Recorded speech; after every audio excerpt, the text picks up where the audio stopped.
In the vast tapestry of history, we often find ourselves questioning the forces that shape our world. Who truly controls the events that unfold?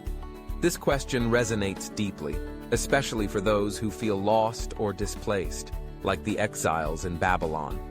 In Isaiah chapter 41, God invites the nations to a courtroom, a divine trial where the stakes are nothing less than the sovereignty over history itself. The answer, as Isaiah reveals, is unequivocal. It is God who reigns supreme. Before we continue, just a reminder to like this video, subscribe to our channel, and hit that notification bell. By doing so, you'll stay connected and up to date with future content. Now, let's continue delving into Isaiah chapter 41 and the message God has in store for us. As we delve into this chapter, we encounter the figure of Cyrus, the king of Persia, who is introduced as Cyrus, my servant. This is no mere title. It signifies a divine orchestration of events. Cyrus, stirred up from the east, would rise to power while the people of Judah languished in exile. His victory over Babylon would not only liberate the exiles, but also demonstrate that the nations, who believed themselves to be powerful, were ultimately under the authority of the one true God. The nations may encourage one another to be strong, yet they tremble in the face of God's sovereignty.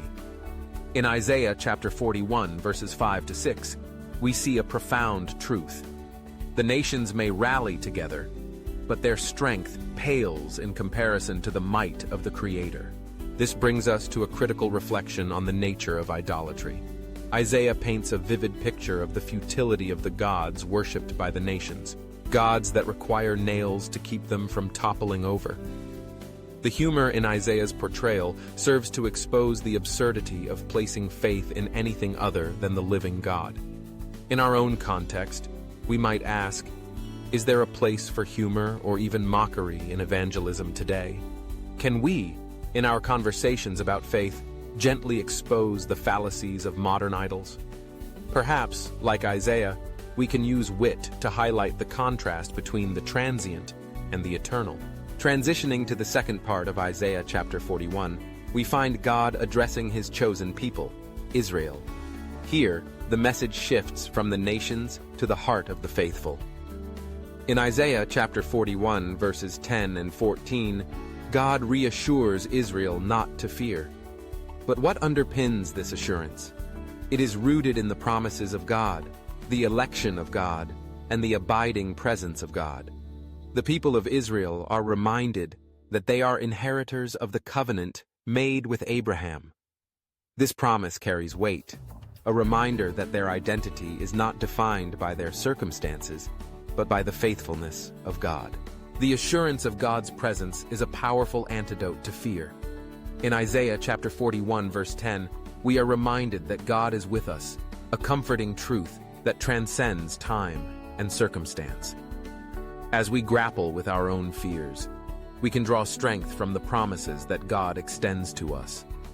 The gospel echoes this promise, affirming that God chose us even in our sinfulness, and nothing can undo that divine choice. In moments of anxiety, we can cling to the words of Isaiah, using Isaiah 41 verses 8 to 10 to calm our hearts. We have a God who does not abandon his people. Instead, he empowers them, promising victory and provision in fertile lands.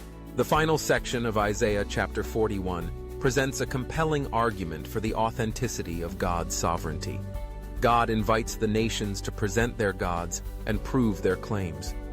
Yet, who can predict the rise of Cyrus, a ruler who would emerge 2 centuries later? In Isaiah chapter 41, verses 25 to 27, God lays out his case, demonstrating that the ability to foretell the future is a mark of true divinity. No other God can make such claims, and this serves as a testament to the unparalleled nature of the God of Israel. As we reflect on these truths, we are called to recognize the evidence of God's hand in our lives and in history. The narrative of Cyrus is not just a historical account. It is a reminder that God is intricately involved in the affairs of the world. He raises up leaders, shifts powers, and orchestrates events for his purposes. This understanding invites us to trust in God's plan, even when the present seems uncertain. In our own lives, we may face trials that challenge our faith. The world around us may seem chaotic, and we might wonder who is truly in control.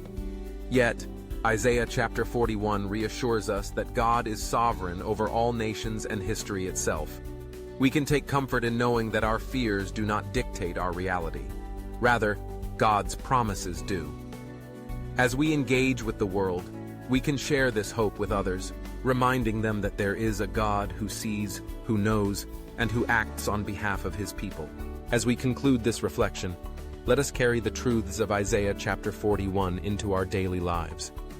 May we embrace the humor in exposing false idols, find courage in God's promises, and recognize the evidence of his sovereignty in our history.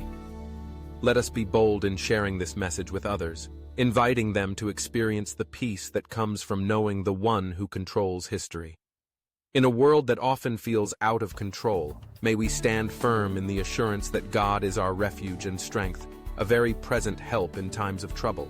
If this message resonates with you, take a moment to praise our Lord. Type, "Glory to Yahweh," in the comments as a declaration of praise and glory to our Father for his infinite love, mercy, and patience for us. God bless you.